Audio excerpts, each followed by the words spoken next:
Elsinore News. Good evening, ladies and gentlemen.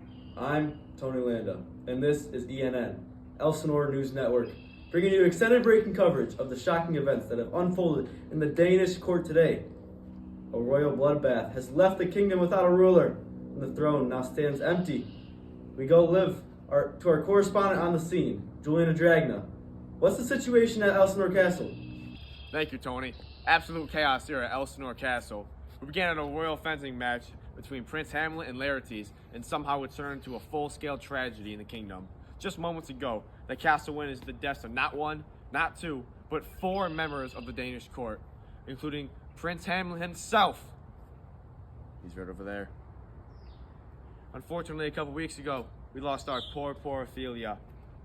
Right behind me is the river where she drowned. The bodies of our very own King Claudius, Queen Gertrude, and Ophelia's older brother Laertes are now motionless, sitting in the Grand Hall.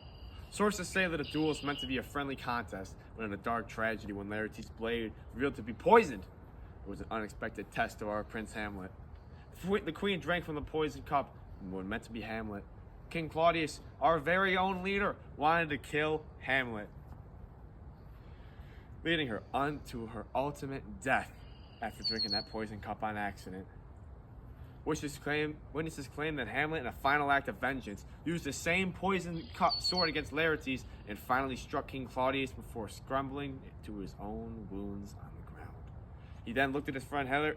For more details that occurred in this royal massacre, we turn to our friend Horatio. Back to you. On my left stands a key witness to the tragic events that just occurred at the castle. He calls himself Hamlet's very own best friend. Horatio, what are your thoughts on the matter? It's a nightmare, cruel and bloody end to the tragedy that has plagued this court. The prince sought justice for his father, King Hamlet, who was murdered by Claudius, but in his quest for vengeance, he met his own doom. It's a tale of deception, madness, and fate, one I shouldn't have to witness. Well said, sir. Thank you. At this time, there's no immediate heir to the throne of Denmark. Government is in shambles. Before his final breath, Hamlet named Prince Fornabros of Norway as his rightful ruler. Reports indicate that Fornabros is already marching into the city to claim the throne. We'll bring you updates back to the table. Thank you. Thank you, Julian. A truly tragic day for Denmark indeed. Now let's dig deeper into how this all unfolded.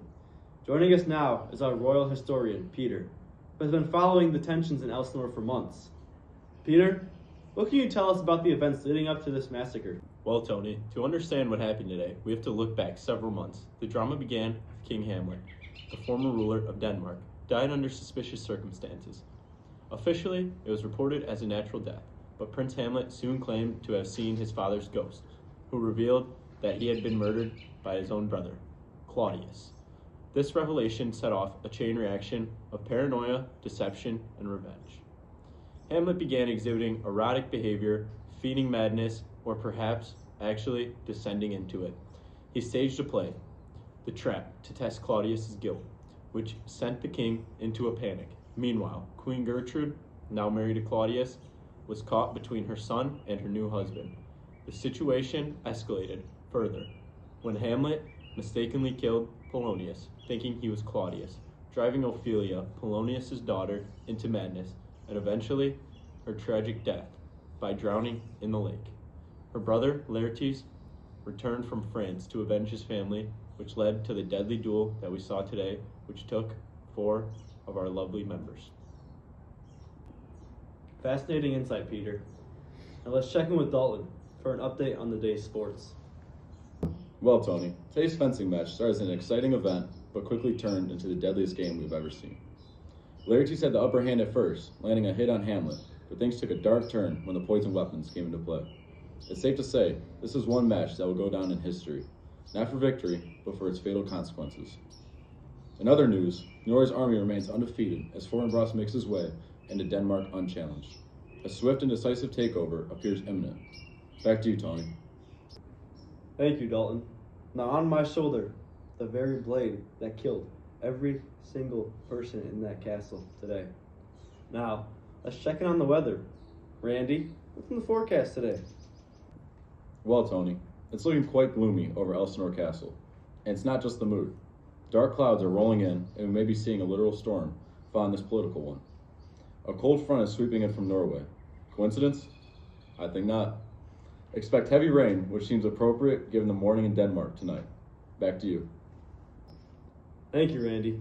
Before we wrap up, we turn now to our political analyst, Trent. With the Danish throne now vacant, what happens next? This is Trent here.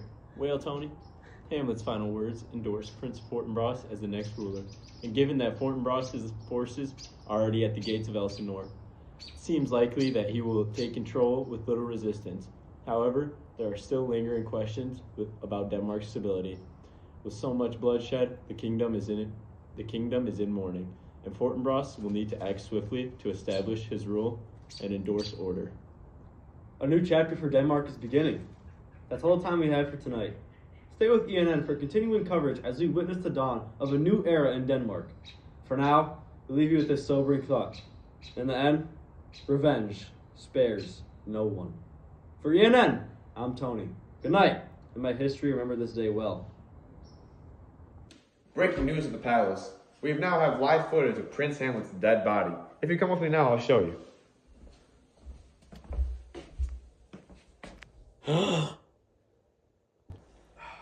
That's some good stuff. Boyda, you catch any of that? Go stand in the back of the classroom, Boyda.